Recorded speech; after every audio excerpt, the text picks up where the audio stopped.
ओम नमः शिवाय। बोलिए लक्ष्मी नारायण विष्णु भगवान की जय, उमापति भगवान शंकर की जय। हरे कृष्णा। प्रिय भक्तगणों, आषाढ़ पूर्णिमा की सभी को अनेकों शुभकामनाएं। भगवान विष्णु और माता लक्ष्मी सहित भगवान शंकर और माता पार्वती जी की कृपा आप सभी भक्तगणों पर सदा सर्वदा बनी रहे। आप सदा सुखी, संपन्न और स्वस्थ रहें। प्रिय भक्तगणों, आज आषाढ़ माह शुक्ल पक्ष की पूर्णिमा तिथि है और आज आषाढ़ पूर्णिमा का व्रत है। इस व्रत को गुरु पूर्णिमा और व्यास पूर्णिमा के नाम से भी जाना जाता है। पुराणों के अनुसार इस पूर्णिमा को सबसे बड़ी पूर्णिमा में से एक माना जाता है। आज के ही दिन भगवान विष्णु ने अपने 19वें अवतार महर्षि वेदव्यास के रूप में अवतरित हुए थे। इस दिन महर्षि वेदव्यास श्रीमद् भगवत पुराण का ज्ञान अपने सर्वप्रथम शिष्यों को दिया था और आज के ही दिन वेदव्यास जी ने पवित्र हिंदू 5 वेदों का संपादन किया और 18 पुराण, महाभारत, श्रीमद् भागवत की रचना की। यही नहीं, आज के ही दिन भगवान विष्णु के 9वें अवतार भगवान बुद्ध ने सारनाथ में अपना पहला उपदेश दिया। इस दिन भगवान विष्णु और माँ लक्ष्मी, चंद्रदेव एवं कृष्ण द्वैपायन अर्थात भगवान वेदव्यास जी की पूजा की जाती है। ऐसी मान्यता है कि जो यह पूर्णमासी का व्रत नहीं कर पाते, वे मात्र इस आषाढ़ पूर्णिमा के दिन अपने गुरु, इष्ट देवी देवता की पूजा करने एवं पूर्णमासी व्रत कथा को सुनने मात्र से ही साल भर की पूर्णमासियों का फल एक ही बार में प्राप्त कर ले जाते हैं। शास्त्रों में कहा गया है, जो व्यक्ति पूर्णमासी के दिन पूजा पाठ और दान करता है, उन्हें अक्षय पुण्य की प्राप्ति होती है और सभी कष्ट दूर हो जाते हैं। इसके अलावा इस दिन दान करने से धान्य में बरकत होती है और इस दिन शिष्य अपने गुरुओं की पूजा अर्चना करते हैं तो ज्ञान, धन, मान, प्रतिष्ठा सभी प्रकार के सुखों की प्राप्ति होती है। तो मैं आज सुना रही हूँ आषाढ़ पूर्णिमा की एक बड़ी ही दुर्लभ पौराणिक कथा। तो सभी भक्तगण बड़ी श्रद्धा व प्रसन्नचित मन से पूरा सुनिएगा।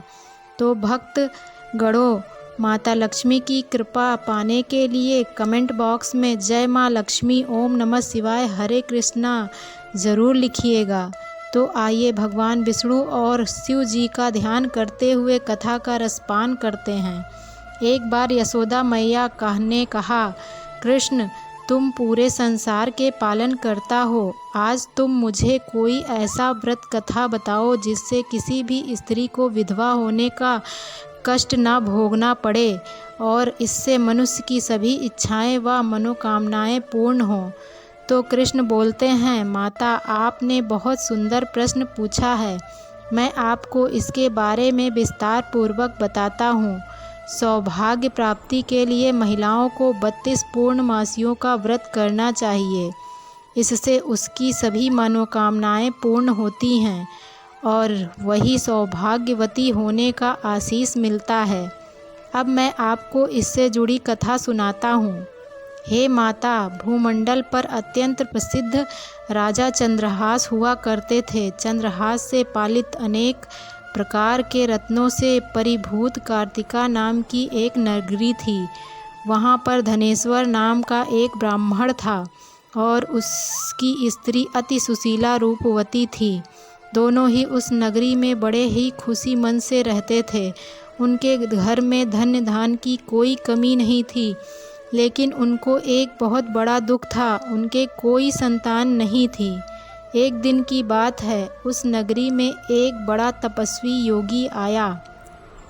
वह योगी उस ब्राह्मण के घर को छोड़कर अन्य सभी घरों से भिक्षा लाकर भोजन किया करता था, लेकिन वह रूपवती से भिक्षा नहीं लिया करता था।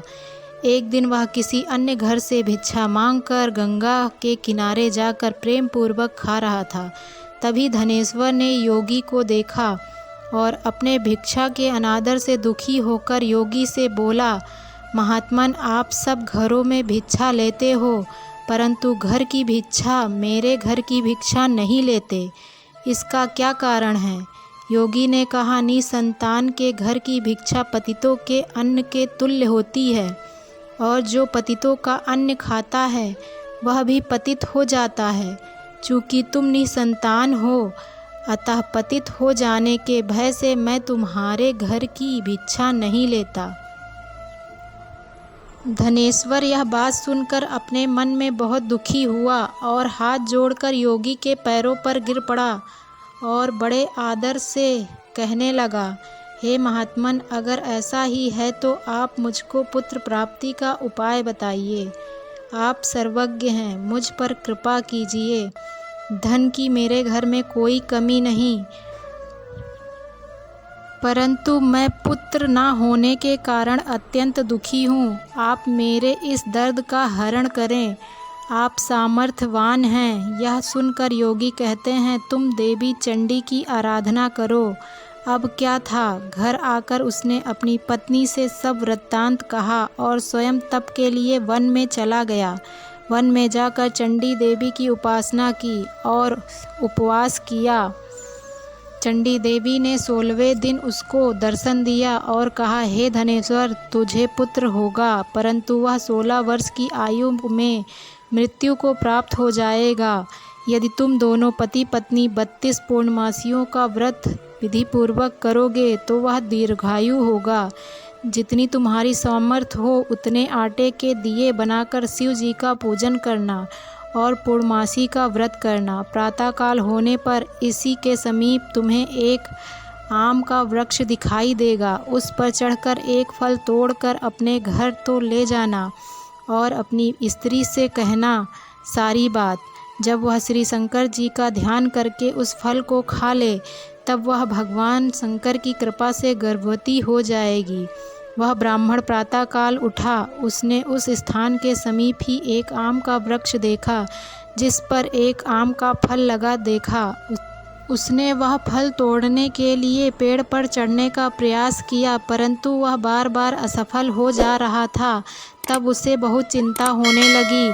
तब वह विघ्नहर्ता श्री गणेश जी का ध्यान करने लगा। हे दयानिधि, अपने भक्तों के विघ्नों का नाश करके उनके मंगल कार्य करने वालों, दुष्टों का नाश करने वाले, रिद्धि सिद्धि को देने वाले, आप मुझ पर कृपा करके इतना बल दें कि मैं अपने मनोरथ को पूर्ण कर सकूं। श्री गणेश जी की प्रार्थना करने पर उनकी कृपा से धनेश्वर वृक्ष पर इस बार चढ़ गया और उसने उस पर एक अति सुंदर आम देखा। उसने सोचा उसे जो वरदान मिला था वह यही फल है। वह उसे तुरंत तोड़कर घर आया और अपनी स्त्री को दिया और उसकी पत्नी ने उसके कहे अनुसार फल को खा लिया। उसके बाद वह गर्भवती हो गई। देवी के कृपा से उसे एक सुंदर पुत्र की प्राप्ति हुई, जिसका नाम उन्होंने देवी दास रखा। माता पिता के साथ और भगवान शंकर और माँ चंडी की कृपा से वह बालक बहुत ही सुंदर और सुशील, पढ़ने में बहुत ही निपुण हो गया। चंडी देवी की आज्ञा के अनुसार ब्राह्मण ने 32 पूर्णमासी का व्रत रखना प्रारंभ कर दिया, जिससे उसका पुत्र दीर्घायु हो जाए। 16वां वर्ष शुरू होते ही देवीदास के माता पिता को बड़ी चिंता हो गई कि कहीं उनके पुत्र की मृत्यु इसी वर्ष न हो जाए। इसलिए उन्होंने अपने मन में विचार किया कि यदि यह घटना उनके सामने हो गई तो वे कैसे सहन कर सकेंगे। उन्होंने देवीदास के मामा को बुलाया और कहा, देवीदास काशी जाकर विद्या का अध्ययन करे और हम उसे अकेला भी नहीं छोड़ना चाहते, इसलिए तुम साथ चले जाओ और एक वर्ष बाद इसको वापस लौटा लाना। इधर धनेश्वर अपने पत्नी के साथ माता भगवती और पूर्णमासी का व्रत अपने पुत्र की मंगल कामना और दीर्घायु होने के लिए करना शुरू कर दिया।